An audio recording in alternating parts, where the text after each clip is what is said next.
हरिओम ज्ञानेश्वरी अध्याय 18 ओवी 1176 ते 1185. दीपाते दीपे प्रकाशिजे तेन प्रकाशनेची निपजे तैसे कर्म मिया कीजे ते करणे कैचे. कर्म ही करीतचे आहे जै करावे हे भाष जाये तै न करणेची होये तयाचे केले.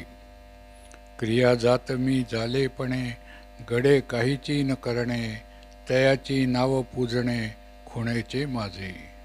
म्हणून करीतयाही ओजा ते न करणे हेची कपिध्वजा निफजे तिया महापूजा पूजितो माते. एव तो बोले ते स्तवन तो देखे ते दर्शन अद्वया मज गमन तो चाले तेची. तो करी तेतुली पूजा तो कल्पी तो जपू माझा तो असे तेची कपिध्वजा समाधी माझी.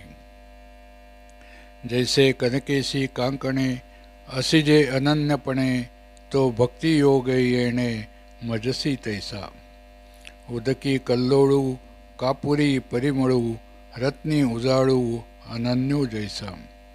किंबहुना तंतुसी पटू का मृत्तिकेसी घटू तैसा तो एकवटू मजसी माझा. या अनन्य सिद्धा भक्ती या आगवाची दृश्य जाती मज आपण पेया सुमती दृष्ट्या ते जाण. हरिओम.